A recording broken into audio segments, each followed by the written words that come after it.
Nicolette Kinnear is my guest. AfriForum is taking over Colonel Charl Kinnear's murder case. Tell us about the nature of this case. Well, what is it that you're seeking there? Basically, all that we wanted was honesty from the side of the employer to admit, listen, Officer XYZ faulted here, faulted there, didn't do what he or she was supposed to do wherever. Makes perfect sense. That's all that we wanted. And in the IPID report, they actually went, obviously, doing their job, doing an investigation. And naming names. Yes, they highlighted exactly who those parties should be and made recommendations in terms of some needing to be charged departmentally and others needing to be charged departmentally and criminally. And lo and behold, Clarence, we are 3 years down the line. SAPS has not followed up on one of IPID's recommendations. There's been no departmental charges brought against any of those implicated, no criminal charges. We're going around in circles, and my question is, IPID is your independent investigative body who investigates police officers who have done wrong. So if we read, you guys do it in the news all the time. I mean, you will read IPID has done this investigation, that investigation. When it comes to the Kinnear investigation, then there seems to be a new set of rules. Because suddenly SAPS is not prepared, or it seems as though they are not prepared, to accept the report and recommendations that IPID has put on the table. Bearing in mind that this IPID task team did the investigation for almost 2 years, flying all over the show to different provinces, following up, obviously needing to speak to people, which was money. So now, for 2 years, people did an investigation. We put a report on the table, and SAPS just thinks, oh, okay, but we don't think we are happy with this report. And rewrite it. Exactly, and that's exactly what they did. They instructed, the National Commission gave an instruction to certain generals to go and do an investigation. Now, firstly, how do you investigate your own, to start off with? These are very, very powerful players within the South African Police Services that have been fingered, named in this IPID report that was made public and then classified thereafter.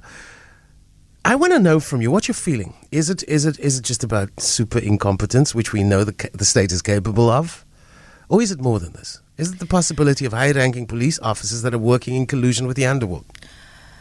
Look, obviously, I've got my own opinion. I do think it's a matter of, I always say, with my husband's death, I think SAPS was caught with egg on their faces all over the show in terms of failure, being unprepared, because you had all the signs. What more did you want? It's only egg. They've had worse and they still do nothing. And then I think with the IPID report, it's a matter of protecting what's left of our dignity, whatever there may be left. And for me, Clarence, you know what, I have grave respect and even more respect for, and I think I might have, if you come to me and you admit to me, listen, I'm sorry, I faulted. I would have respect for you even more.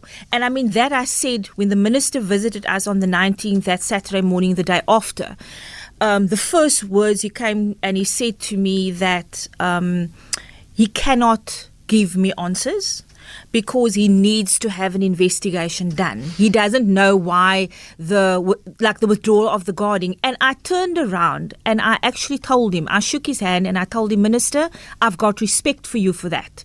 Because do you see that gate, sir? I said, I would have flung you out by that gate if you had told me, given me a story.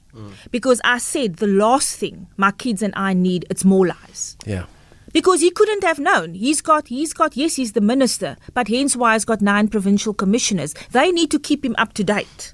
I'm gonna ask that question again. Just so your instincts, where are your instincts? I mean, why are they closing ranks? Is it just to save them the embarrassment for incompetence, or is it more? I think it could be more. Right. Is AfriForum going after that part of the case? Yes. Are they looking to hold the South African Police Services responsible while the criminal case carries on? Because for 3 years we've been getting the run around in terms of SAPS. The people implicated or members implicated in the IPID report, many of them have resigned.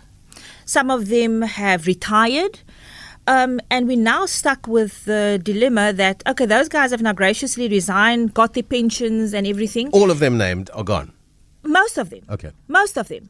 And now what? Even if SAPS wanted to, they can't even have any disciplinary procedures because they're no longer within the organization. So I get the idea that somehow feet has been dragged to allow certain things to be done.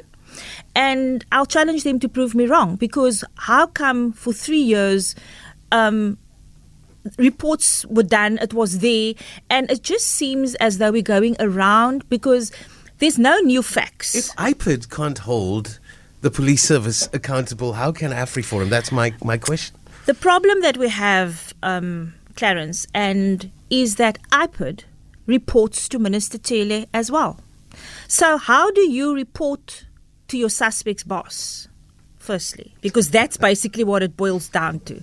So I find that the minister might be sitting on a two-edged sword, because he very much, as he said and quoted, heads needs to roll at my husband's funeral, and even said if it needs to be his own, then so be it. But now he's got to make sure that that is done. But now he might have a report implicating of his very own senior management. So what do you do as the boss now? And I think that is the dilemma that we're at. Existing senior management. Existing. Okay, so you're thinking that AfriForum is going to find out more, because I don't think there's more to discover than what IPID had discovered. What can they do with the information that IPID has not been able to do? We need to force the hand. We need to force SAPS to be transparent. We need them to be able to tell me as a family why they haven't done anything. Are you suggesting there's more discovery to be made on this front? You know, Clarence, I don't think there can be, because as I said, I think since my husband's assassination, we've probably had about 4 different teams investigating the same thing and all coming to the same conclusion. So for me, it's just as though somebody is hoping, maybe if I ask Clarence to do this investigation, maybe he's going to get to come to a different outcome, and this is going to suit my narrative more. Yeah. So now it's not about, listen, we've messed up, and these are the things that we put in place so that Charl Kinnear doesn't happen again. And that, for me, is what we should have been focusing on. Yeah.